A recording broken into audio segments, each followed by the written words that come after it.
Hello everyone, good morning. দিনটা শুরু হলো 5টা থেকে। তো ঘুম থেকে উঠেই প্রথমে আজকে জীবন বিজ্ঞানের কিছু টপিক ছিল, ওগুলোকে পড়ে নিলাম এবং 6টা থেকে শুরু করলাম ভৌত বিজ্ঞান পড়া। তো ভৌত বিজ্ঞানের প্র্যাকটিস সেট ছিল।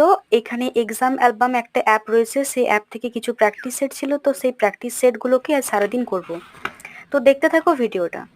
তো প্রথমে আজকে যে প্র্যাকটিস সেটের আমাদের 5 থেকে 6টি প্র্যাকটিস সেট করলাম। প্রত্যেকটি প্র্যাকটিস সেট এখানে প্রায় 1 ঘন্টা মতো করেছিল এবং প্রত্যেকটি টপিককে খুব ভালো করে স্যার বুঝিয়েছিলেন এবং প্রত্যেকটি টপিকের যে অপশনগুলো ছিল সেগুলোকেও কিন্তু ভালো করে বোঝানো হয়েছিল। তো মোটামুটি 10টা পর্যন্ত হওয়ার পর আবার দুপুরের দিকে বসলাম এবং আবার রাত্রির দিকে বসলাম। প্রায় 6 ঘন্টা মতন পুরো সেটটা করতে টাইম লাগলো। এখানে সমস্ত রকম চ্যাপ্টার থেকে কোশ্চেন দেওয়া হয়েছিল। মূলত ক্লাস 9 এবং 10 যে টপিকগুলো রয়েছে সেখান থেকে কোশ্চেন দেওয়া হয়েছিল এবং আমাদের ভৌত বিজ্ঞানের যেহেতু 25 নাম্বার রয়েছে এবং ক্যাটাগরি 1 ক্যাটাগরি 2 দুটোই রয়েছে, তো এখানেও কিন্তু ক্যাটাগরি 1 এবং ক্যাটাগরি 2 দুরকমভাবেই কোশ্চেনগুলিকে দেওয়া হয়েছিল এবং এই সেটটার মধ্যে বিভিন্ন রকম যে অঙ্কগুলি হয় সেই অঙ্ক থেকেও কোশ্চেন দেওয়া হয়েছিল, প্লাস এখানে বিভিন্ন রকম সংকেত থেকেও কোশ্চেন দেওয়া হয়েছিল।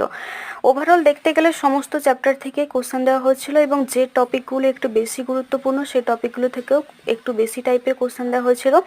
যেমন বল ও গতি চ্যাপ্টারটা যদি আমরা দেখি, প্রত্যেক বছর এখান থেকে কোশ্চেন দেওয়া হয়, তাই বল ও গতি চ্যাপ্টারটা একটু গুরুত্বপূর্ণ নার্সিংয়ের জন্য। এছাড়াও ক্লাস 10-এর যে লাস্টের চ্যাপ্টারটি রয়েছে তথা বিভিন্ন গ্যাস সম্বন্ধীয় যে টপিকগুলো রয়েছে সেগুলোও কিন্তু গুরুত্বপূর্ণ।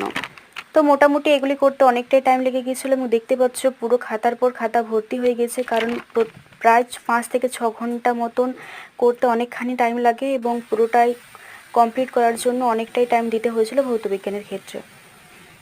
ভৌতবিজ্ঞান এমন একটা সাবজেক্ট যেখানে আমরা যতই পড়ি ততই ভুলি, অর্থাৎ কিছুটা অঙ্কের মতন, এবং জীবনবিজ্ঞান সেই তুলনায় দেখতে গেলে অনেকটাই সহজ। তাই ভৌতবিজ্ঞানে যত ভালো করে পড়া হোক না কেন, যদি আমরা ঠিকমতোভাবে প্র্যাকটিস সেট না প্র্যাকটিস করি এবং সেই নিজের ভুলগুলোকে যদি যাচাই না করি, তাহলে কিন্তু কখনোই নাম্বার ইমপ্রুভ করা সম্ভব নয়।